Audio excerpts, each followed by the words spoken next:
And this is the fourth video in the series on true listening. So in the other videos, I looked at how to connect to yourself and how to feel yourself as authentic.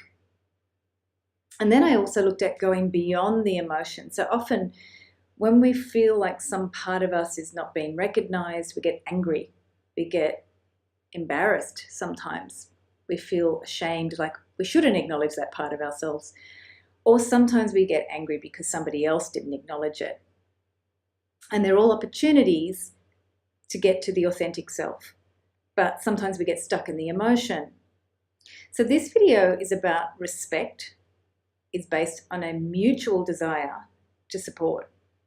What happens in a relationship, and I'm talking more about personal relationships now, if the other person doesn't acknowledge some part of you, you may feel like they don't see the good things in you, when really they might be having a completely different experience. They're just off on their own tangent, doing their own thing. But you've interpreted it as them not acknowledging some part of you.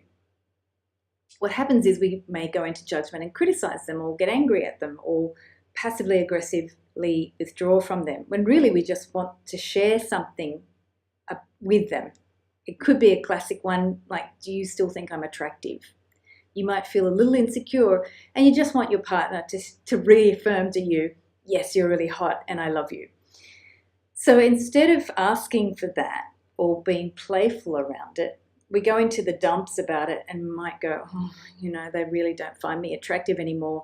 I'm dumpy, I'm old, I'm no longer attractive. And we might just withdraw from our partner physically. Could have been solved easily, right? Why don't we bring that to a dialogue or a playfulness with our partner? Often because we're more invested in that person making us feel better than in both partners or both people involved feeling great. So let me repeat that. What happens is when we get stuck in the emotion, we're more invested in feeling that person's ripped us off or doesn't love us or we're not good enough or whatever story. I could come up with another word, but I won't say it. Whatever story that keeps us feeling stuck and poo-poo and bleh, we're more invested in that space than the mutual benefit of both in the relationship. So as soon as you get down in the dumps and start pointing fingers, one way to get yourself out of the cycle of negative emotion is to think, is this negative feeling I'm having now actually the best for both of us in this relationship? Is it actually going to make us closer? Is it going to build a relationship based on respect? It's very easy to go into complaining about our loved one, especially with teenagers, because they can really push your buttons, or teenagers that are disrespectful.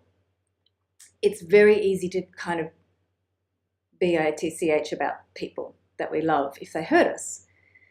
But if we stay in that place, and I'm not saying don't vent, that's a different thing, but if we stay in the place of complaining and negative feeling like, oh, nobody cares about me, I may as well just go and eat worms, it really doesn't actually create a new way of relating, and it doesn't create situations of respect of, hey, that's not the way I want to be treated. Hey, why don't we look at this from a different way? Why don't we go out and eat ice cream together? Why don't we do something creative together?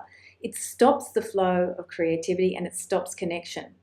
And I'm all very aware that sometimes people need to have time apart for energy to shift, but that's a different situation and it may be more relevant in some dynamics and some moments in some situations than others. What I'm really saying is that when you are stuck in an emotion, it stops true listening. It interrupts your ability to see the benefit for both parties concerned, and it even stops you from seeing the benefit for you. So when you get to really listening what's of mutual benefit for both in the relationship or for everyone in the relationship, it actually changes the way you listen. And we're going to look at that in the membership program. It's a 12-month program where each month we develop new skills in relationship based on the qualities it takes to really listen, openness, acceptance, getting beyond judgment, feeling so that you can understand, and also identifying respect and honouring the things that you want to be honoured in a relationship, especially if you're a parent, even if you're a child, and if you're a spouse or a person in a love relationship with a partner. So stay tuned for the membership program. The link will be coming. I don't know if it's below the video at this stage. And I look forward to sharing more of those beautiful ways of developing the love that we want in the world.